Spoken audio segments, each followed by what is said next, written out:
Hello বন্ধুরা, সবাই কেমন আছো? আশা করি খুব ভালো আছো। সবাইকে জানাই শুভ সকাল। আজকেও কিন্তু সকাল সকাল উঠেছি, বাবা অফিস যাবে রান্না করে দিতে। আর উঠে পরে বাইরে গিয়ে দেখছি বেশ জোরে হাওয়া চলছে আর ওয়েদারটাও বেশ মেঘলা। তো ঘুম থেকে উঠে আগে ভিডিওটা করে নিলাম একটুখানি, তারপরে যাব দুয়োরে জল দিতে। দুয়োরে জল দিয়ে আমার একটা লঙ্কা গাছ আছে, সেই লঙ্কা গাছটাতেও একটু জল দিয়ে দিলাম, কারণ অনেক দিন ধরে আমি জলই দিইনি, ওটাতে একদম ভুলে গেছি। কারণ গাছটা প্রচণ্ড রোদের মধ্যে ছিল বলে আমি নিজেই টেনে ওই ছাওয়াটার দিকে করেছি। আর নিজেই ভুলে গেছি যে আমার একটা লঙ্কা গাছ আছে, যদিও ওটা একটা লঙ্কা গাছ নয়, বালতিটার মধ্যে 4 থেকে 5টা লঙ্কার গাছ আছে। তারপরে যাবতীয় যা সকালের কাজ সেগুলো করে চলে গেলাম ব্রাশ করতে। ব্রাশটা করে নেবো, তারপরে গিয়ে আমি রান্নার দিকে যাব। তো একটু ব্রাশ করতে করতে আমি বারান্দায় হাঁটি, কারণ আমার ঘুমই কাটতে চায় না। আর যখন উঠেছি তখন বাজে 5:30। আর বাবা বলেছে যে যেহেতু আমাদের বাড়িতে আজকে আমার বদ্দি আসবে, তো বললো যে একটু হালকা পাতলা কিছু রান্না করে দাও, বাকি তুমি পরে করো। তো আমি ভাবছি কী রান্না করব। তো তারপরে ভেবে নিলাম যে আজকে এই রান্না করব। আর বাইরে হাঁটছি আর আমার এত ঘুম পাচ্ছে, আমার ঘুম আর কাটতে চাইছে না। তারপরে গেলাম, গিয়ে মুখটা ধুয়ে কী রান্না করব বলো তো? আজকে রান্না করব হচ্ছে আলু সিদ্ধ, ডাল, ভাত আর আমের চাটনি আর মাছ ভাজা।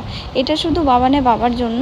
আর যে মাছটা ভেজে দেবো সেটা না কালকে, কিছু করার নেই, এখনও পর্যন্ত মাছওয়ালা তো দেখতে পেলাম না।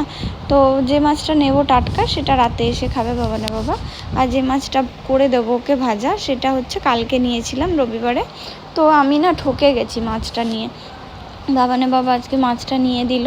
ওটা না বড় বড় মাছ, কিন্তু কি সুন্দর দামটা নিল, 240 টাকা করে, 220 করে। আর আমি কালকে মাছ নিয়েছি একদম ছোট্ট, কিন্তু মাছটার দাম নিয়েছে 250 টাকা করে কেজি। তো আমাকে বাবা বলছে যে তুমি দাম দর করতে এখনও শেখোনি। আমি বলছি হ্যাঁ, সত্যিই আমি পারি না, আমি সত্যি বাজার করতে পারি না। আমি শুধু বাজারে গেলে শুধু মাছ দেখি, লোক দেখি, এগুলোই করতে চাই। তো তারপরে চলে এলাম আলু সিদ্ধ বসাতে। ভাতের মধ্যে আলু সিদ্ধটা দেবো, কারণ যেহেতু আমি এখন ইন্ডাকশানে রান্না করছি, ইন্ডাকশানটা তো ইন্ডাকশানের বাসনগুলো একটু ছোট, আর গ্যাসের বাসন হলে তো হাঁড়ি আমার অনেক রকমের সাইজের আছে। তোমরা দেখতেই পাচ্ছ আমার পিছনে 2 রকমের সাইজ, তারপরেও আমার বাক্সের দোলা রয়েছে 2 রকমের সাইজের হাঁড়ি। তো আমি ইন্ডাকশানের ডেচকিটার মধ্যে ভাত বসাবো বলে ওর মধ্যে আলুটা দিয়ে দিলাম। আর ডালের ডেচকিতে যদি আলু দিই, ডালের উতলে পড়ে যাবে, ডালটা একটু ছোট ডেচকিটা। আর কড়াইয়েও করা যায়, কিন্তু কড়াইতে মাছ ভাজবো বলে আর ডালটা করলাম না। তো ভাত ঠাত হয়ে যাওয়ার পরে আমি মুসুরির ডাল বসিয়ে দিলাম। আর এই মুসুরির ডালটা না খুব ভালো। এর আগে আমি ব্লিঙ্কিট থেকে ডাল অর্ডার দিয়েছি, ডালটা কিছুতেই সেদ্ধ হয় না, ডালটা এত বাজে। তো আমি ওই ডালটা আর এখন ইউজ করছি না। যখন গ্যাস আসবে, কিছুদিন সময় লাগবে গ্যাস আসতে, গ্যাস এলে প্রেসার কুকারে দিয়ে ওটা সেদ্ধ করতে হবে।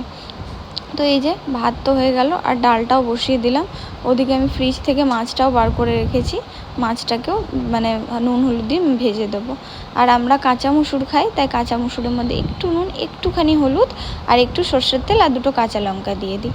আর এই যে মাছটাকে বার করে রেখেছিলাম, মাছটাও নরম হয়ে গেছে, এখন এতে নুন হলুদ মাখিয়ে রেখে দিচ্ছি, মাছটাকে ভেজে নেবো। তা করতে করতে বাবা বললো যে চলো বাইরে মাছ এসছে দেখে নাও। তো তখনই আমি মাছটা দেখতে গেলাম, যে মাছটা বেশ ভালোই নিয়েছে, তোমরাও দেখো মাছটা বেশ ভালোই। তারপরে আমি আর বাবা চা খেয়ে নিলাম। চা খাওয়ার পর বাবা অফিসে চলে গেল, আর আমি ভিডিও করতে পারিনি আর, কারণ আমার স্টোরেজ ফুল হয়ে গেছিলো। তো এখনকার মতন এই ভিডিওটা এইটুকু, দেখা হবে একটা নেক্সট ভিডিওতে। তো সবাই ভালো থেকো, সুস্থ থেকো, টাটা।